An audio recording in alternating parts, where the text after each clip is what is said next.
Praise the Lord. प्रभु के नाम की स्तुति हो।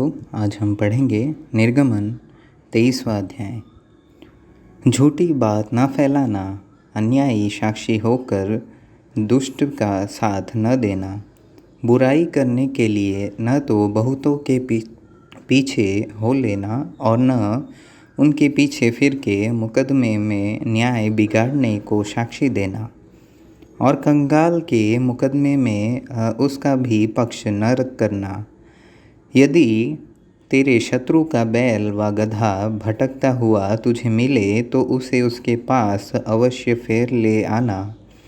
फिर यदि तू अपने बैरी के गधे को बोझ के मारे दबा हुआ देखे तो चाहे उसको उसके स्वामी के लिए छुड़ाने के लिए तेरा मन न चाहे तो भी अवश्य स्वामी का साथ देकर उसे छुड़ा लेना।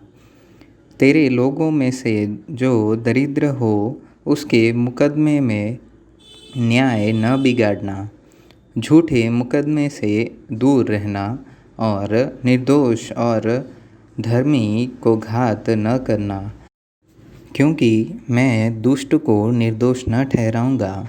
घूस न लेना, क्योंकि घूस देखने वालों को भी अंधा कर देता है और धर्मियों की बातें पलट देता है। परदेशी पर अंधेर न करना। तुम तो परदेशी के मन की बातें जानते हो, क्योंकि तुम भी मिस्र देश में परदेशी थे। 6 वर्ष तो अपनी भूमि में बोना और अपनी उपज इकट्ठी करना, परंतु 7वें वर्ष मैं उसको फुर्ती रहने देना और वैसा ही छोड़ देना, तो मेरे भाई बंधुओं में से दरिद्र लोग उसमें खाने पाए, और जो कुछ उनसे भी बचे वह बनेले पशुओं के खाने के काम में आए, और अपनी दाख और जलपाई की बारियों को भी ऐसे ही करना। 6 दिन तक तो अपना कामकाज करना और 7वें दिन विश्राम करना, कि तेरे बैल और गधे सुस्ताए और तेरी दासियों के बेटे और परदेशी भी अपना जी ठंडा कर सके। और जो कुछ मैंने तुमसे कहा है उसमें सावधान रहना, और दूसरे देवताओं के नाम की चर्चा न करना, वरन वे तुम्हारे मुँह से सुनाई भी न दे। प्रतिवर्ष 3 बार मेरे लिए पर्व मानना। अख़मीरी रोटी का पर्व मानना, उसमें मेरी प्रजा के अनुसार अबीब महीने के नियत समय पर 7 दिन तक अख़मीरी रोटी खाया करना, क्योंकि उसी महीने में तुम मिस्र से निकल आए और मुझको कोई छूछे हाथ अपना मुँह न दिखाए। और जब तेरी बोई हुई खेती की पहली उपज तैयार हो तब कटनी का पर्व मानना, और वर्ष के अंत में जब तू परिश्रम के फल बटोर के ढेर लगाए तब बटोरन का पर्व मानना। प्रतिवर्ष 3 बार तेरे सब पुरुष प्रभु यहोवा को अपना मुँह दिखाए। मेरे बलि पशु का लहू अख़मीरी रोटी के संग न चढ़ाना, और न मेरे पर्व के उत्तम बलिदान में से कुछ विहान तक रहने देना। अपनी भूमि की पहली उपज का पहला भाग अपने परमेश्वर यहोवा के भवन में ले आना। बकरी का बच्चा उसकी माता के दूध में न पकाना।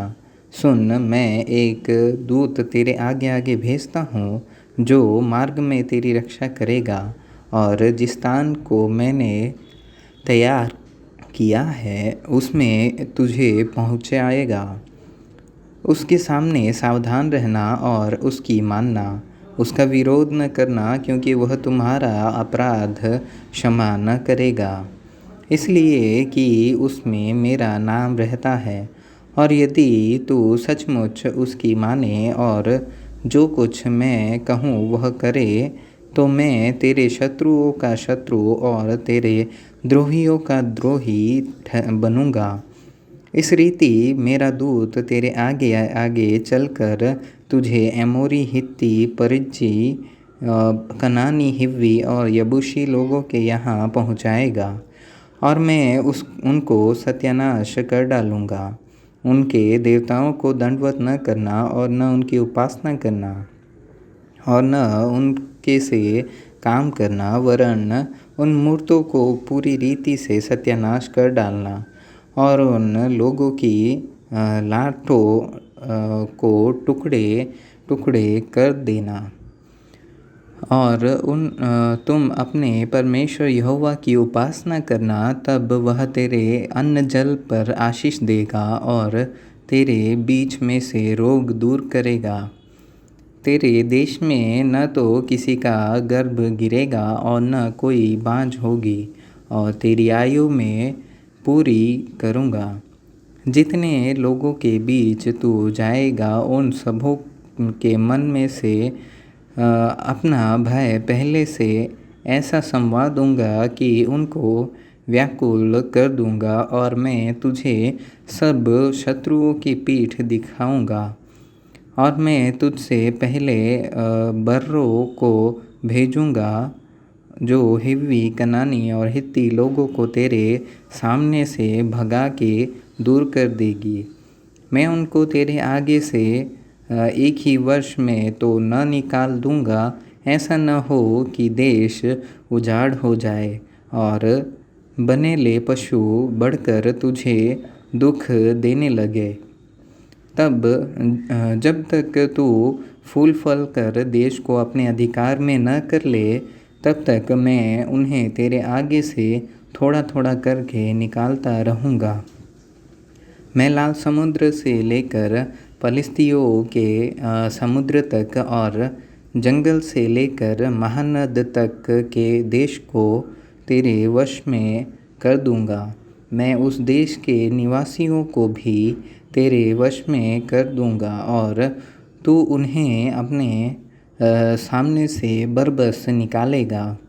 तू न तो उससे वाचा बांधना और न उनके देवताओं से।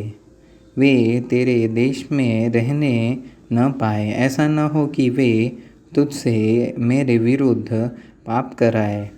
क्योंकि यदि तू उनके देवताओं की उपासना करे, तो यह तेरे लिए फंदा बनेगा।